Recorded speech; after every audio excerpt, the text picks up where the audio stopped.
ना अंधेर है तेरे कर्मों का ये तो सब फेर है। ना तो देर है ना अंधेर है तेरे कर्मों का ये सब फेर है महाराज। इसीलिए कहते हैं भगवान के दरबार में आओ तो मांगने की इच्छा से मत आओ, देने की इच्छा से आओ। देना क्या है? भगवान को अपने भजन सुनाओ। हम ये नहीं कहते कि पूरा धन लेकर के आप यहाँ दे जाओ, ये नहीं हम कह रहे हैं। देने के भाव से फूले लेके आप चढ़ाओ, जो आपके पास 10 बीज जो भी हैं, जो है आपके पास आप दान करिए, क्योंकि आपका दान दिया हुआ ना जाने कहाँ पहुँच जाएगी। जो मैया वस्त्र दान करी तो जरूरी तो नहीं कि हम पहन लेंगे, हमारी माँ पहन लेगी, पता नहीं किसके हाथ में वो दान चला जाए, किसको हम उल्टा दान कर देंगे। तो महाराज कहा जाता है जब जिसके पास ज्यादा हो जाता है तो उसको ज्यादा फिक्र नहीं रहती है। जब कम होता है तो थोड़ा उसकी कदर ज्यादा होती है, जब ज्यादा हो जाता है तो यही सोचा जाता है कि अरे इनको दे दो उनको दे दो, वो खुश हो जाएंगे वो खुश हो जाएंगे।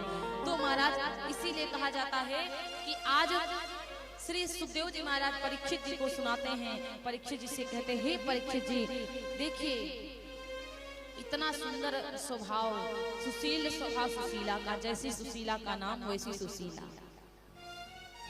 इस प्रकार 7 दिन पूर्ण हुए और जब 7 दिन पूर्ण हो जाते हैं तो परीक्षित जी महाराज का पूर्ण शरीर वज्र का हो जाता है और सर्प आकर के वही तक्षक जो श्राप दिया था, जो मरा हुआ सांप लटकाया था ना बाबा जी के गले में, जो बाबा जी के पुत्र ने श्राप दिया था कि परीक्षित को यही सांप 7वें दिन डसेगा, आज 7 दिन भागवत जी के पूर्ण हुए। पूर्ण भागवत जी श्री सुखदेव जी महाराज ने श्रवण कराई और परीक्षित जी को वही सर्प आकर के डस लेता। और जब परीक्षित जी को सर्प डस लेता तो परीक्षित जी मुक्त हुए, भागवत जी सुन चुके थे, इसीलिए भगवान के दूत लेकर भगवान साक्षात अपना विमान लेकर के आए और परीक्षित जी को विमान पर बिठाया और विमान पर बिठा करके भगवान वैकुंठ को लेकर के चले गए। बोलिए श्री परीक्षित जी महाराज की। जो भागवत जी श्रवण करता है भागवत जी उसको मुक्त करती हैं। भागवत सुनोगे तो मुक्त हो जाओगे। और भागवत जी मरना सिखाती हैं और राम कथा जीना सिखाती है। राम जी का चरित्र सुनो तो उसी प्रकार जियो, उसी प्रकार काम करो, और कृष्ण जी का सुनो तो मुक्त हो जाओगे महाराज। 2 प्रकार की गंगा होती हैं, उस गंगा के बीच जाओगे तो लोग कहेंगे बीच में मत जाना, डूबकर मर जाओगे, और भागवत जी की गंगा में आओगे तो कहेंगे भैया बीच में आ जाओ, क्योंकि भागवत जी की गंगा में डूबकर मरोगे नहीं, डूबकर तर जाओगे।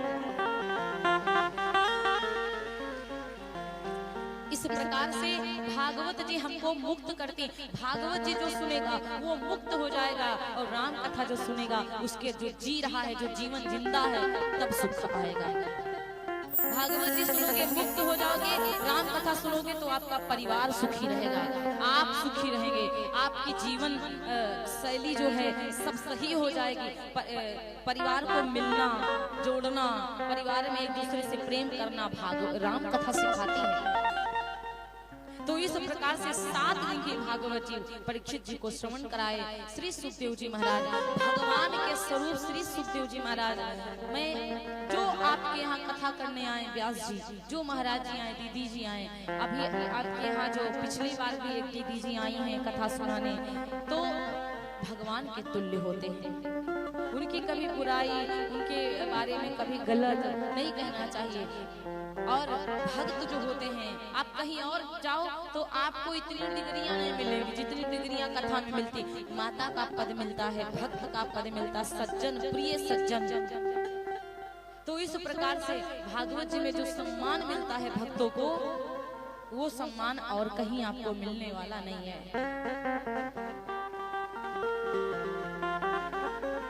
इसीलिए आप सब लोग भगवान के दरबार में आवे, भगवान की कथा सुने। हर वर्ष अशोक भैया जी भागवत जी करवाते हैं और आप सब लोग सहायता करते हैं।